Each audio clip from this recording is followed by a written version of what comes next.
Next, we'll be having Sir Dr. Kishore Oza.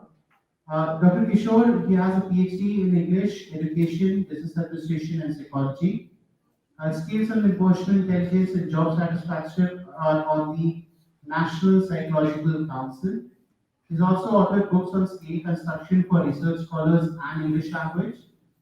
So is a professional inspirational speaker and has conducted more than 125 seminars, inclusive of talks and symposiums for all levels of age, groups, parents, teachers, professional CRPF jawans as well.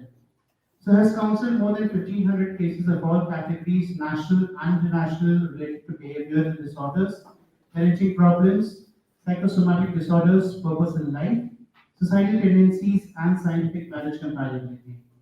So also renders his service as a professional management consultant and is currently associated as a professor in the Department of Management, Netaji Subhash University, Jamshedpur.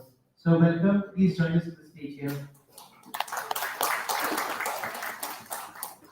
Next, joining us from Sri Lanka is also Mr. Amit.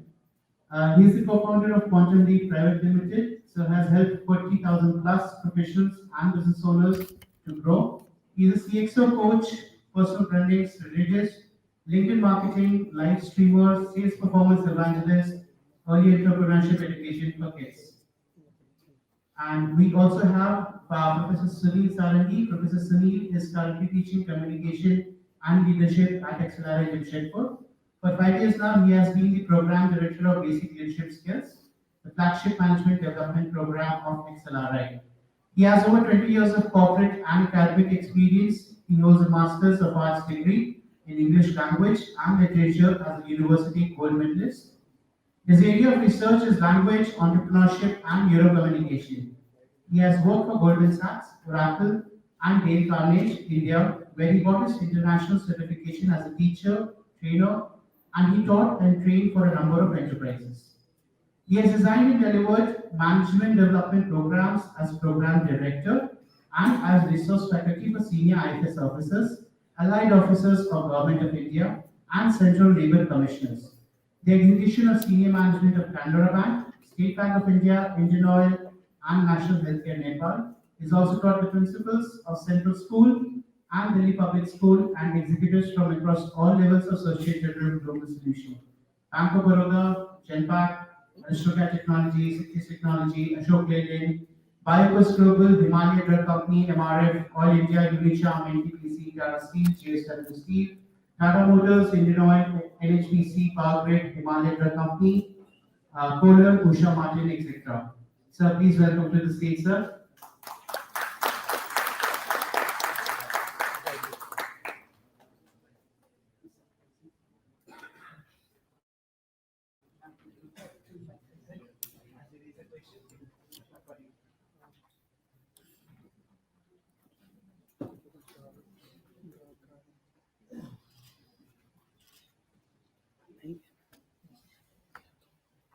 So, Nitila, we have you here. Mr. Amit, also we have you here. I want to stop presenting so that we can see you. So, wait a minute. Yes. All right. So, we'll begin with the panel discussion in the first place. I would like the panel members, first and foremost, to say a couple of lines about yourself before we actually go ahead on the questions. I'd like to start with Nitila. Nitila, how are you today? I'm doing great. Thank you for asking. A small line of introduction about yourself. I mean, besides what we've already read about you, one small line about yourself. Okay, so I'm 13 years old. In like 2 more months, I'll be 14. I am an entrepreneur from Sri Lanka. I'm passionate about teaching entrepreneurship to kids because it's not taught in the traditional school education system. And I can solve the Rubik's Cube. Yeah, I guess that's the line about myself. That's great. That's great. Thank you, Nitila. Amit sir, how are you? How are you? Thank you. All good, sir. Thank you so much. Oh, a quick line from your end as well, sir. Yeah, we are excited and inspired by what you are doing. I mean, I think all of the panelists and everybody who is here to help somebody else without any hidden agendas. So I'm so glad someone is taking a step, and then we are also being invited. We are humbled and honored to be part of this great thing. We need to contribute. Thank you. And thank you so much for both of you for joining us virtually for this panel discussion. Right? I open up with the question, sir. Would that fine? Let's start with the question set. So, so when you basically begin as a new starter, my first question here is, how does the word brand matter to them at a startup level? Anyone would like to start and take up the question on that? Well, good afternoon. Being the teacher first, probably I'll go for it. Sure, sir. Because we're used to it. Brand is just yesterday when I was having a conversation, I probably am the only odd man out here, and I don't see a single student of mine in this place. So I feel so happy because I'm not going to be really harassed. Brand is, I think I would request, much as our friends here, I mean, we have some absolutely outstanding, dazzling entrepreneurs in the form of Mr. Razak, I never had the opportunity to work before. We had a couple of wonderful, outstanding leaders here. I'm sure that our nation's destiny is going to be shaped by hands like yours. So this nation is a startup nation. I must tell you, it is not Israel, it is not Tel Aviv, it is Delhi, it is Bangalore, the Tikkun Shehar. So this is again at the core of what we believe is brand. Brand, friends, I would request, as a teacher, I would be frankly speaking extremely boring, extremely exciting at times. I'm boring because I would ask you to read much as our entrepreneurs to tell you. One of the things why I actually have the credibility to tell you what I'm telling you is because this is my 8th job as a faculty full-time professor, and nobody probably would really kind of say that. I'm wearing that on my sleeve, and this wouldn't have been possible. I was an entrepreneurship evangelist before I was born as a teacher here in Isla, right? So I know, having rubbed my shoulder with the best and probably some of the toughest, one thing I've understood. Branding is extremely important, even before you start prototyping, even before you start having the first customer. And what is that branding? At the core is one matrix you need to draw, having 9 cells, and one at the center is the core value that you stand for and what you promise to the world outside, which is born out of what Mr. Rajawat was saying. And much as I was as a teacher, I was not feeling great about something, but he was bang on, spot on, problem statement that you are solving, which nobody else is solving. And that should not be bound by time and space. It should be eternal. And that's what is going to be conveying the core of your brand. And that's what we call the first step towards branding. If I, as a teacher, have those values and those promises that I can make to my students, and how do I put it into a single line, or let's say one statement, and convey to the world outside, is my core of my branding, and my branding gets born at that moment. So today, we can go back to respective places, friends. If you really want to understand brand, please go back to the drawing board and understand what is that you're offering, that you're promising to offer, and the values which are inherently holding them up. If you can put it in one statement, then believe me, this is the birth of your branding, and that's where I believe, the startup will get formed. And the rest probably the experts are there. I'm a teacher, so I can say anything and get away. Without being held responsible for what I'm going to say. But I think they'll be called over cold, so I would give them probably the long road to say something which will be taking the last word. Thank you.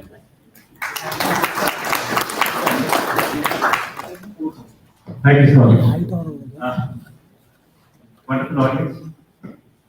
Let us stand up. It takes a life to come here. And it takes a life when you go out from here.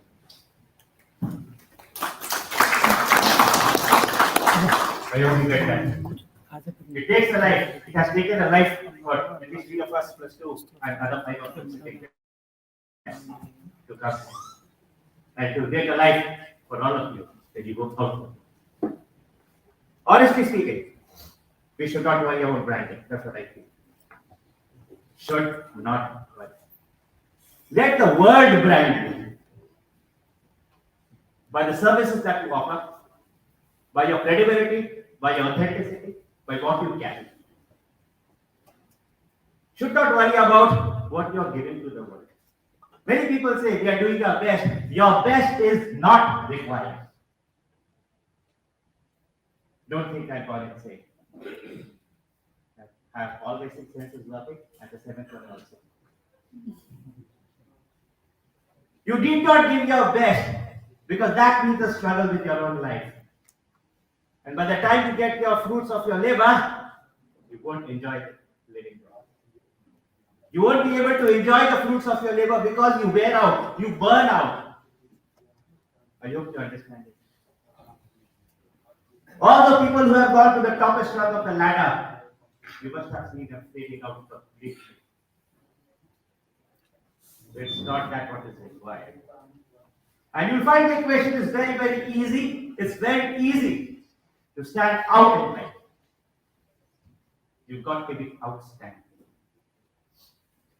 Standing out in life is different from being outstanding. You've got to be outstanding.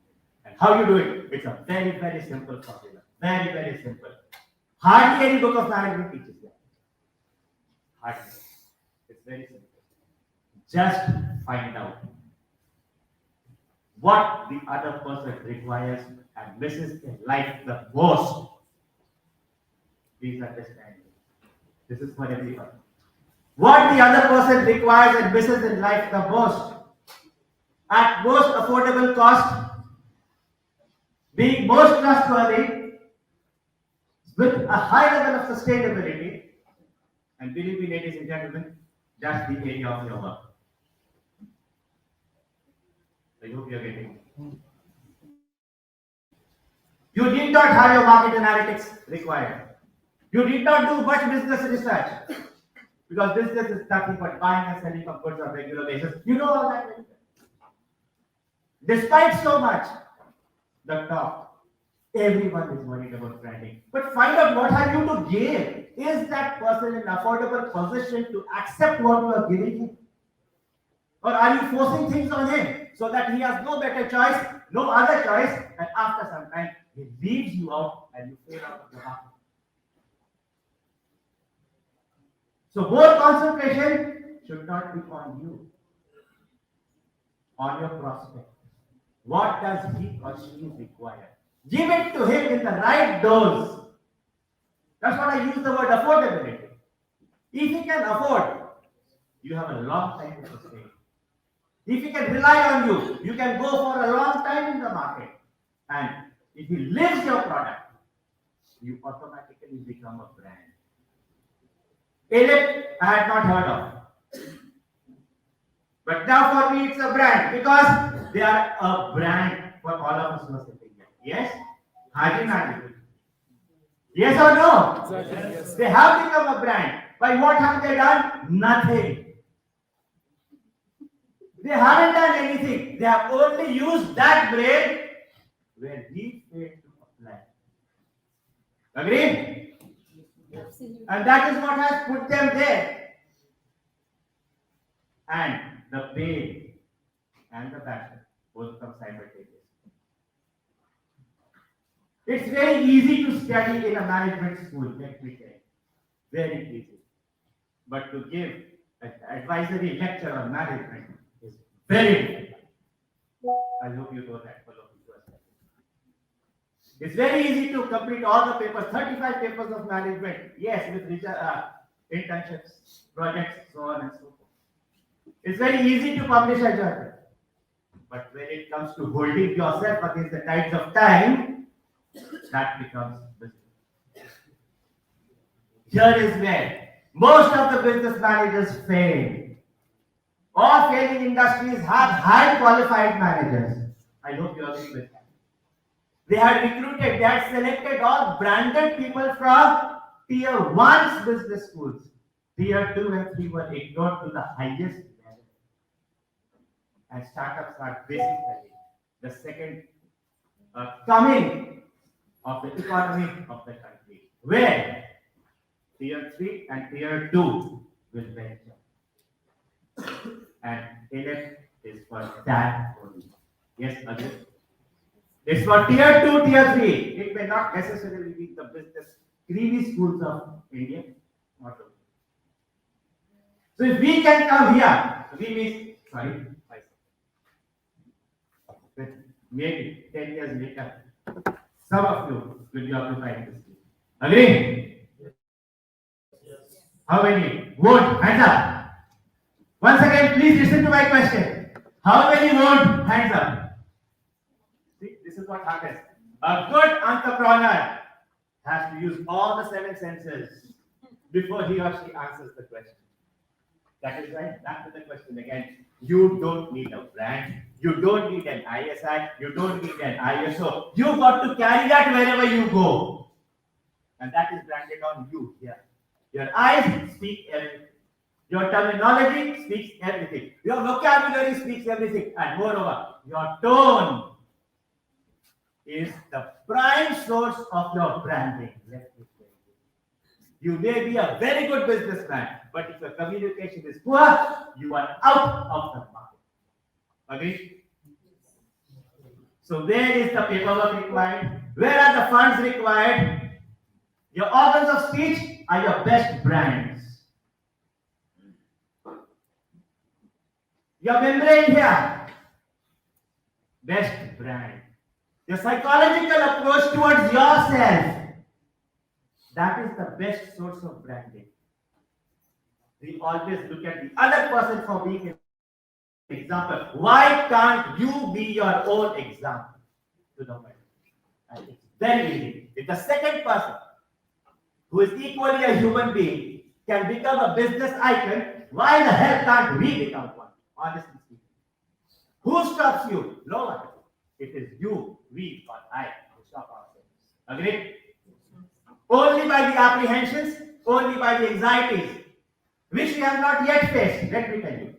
All businessmen are worried about problems which they have not yet encountered. Agree?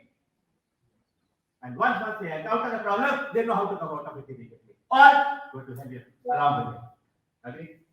So for something that does not exist, actually stops all the businessmen from becoming a thoroughbred businessman.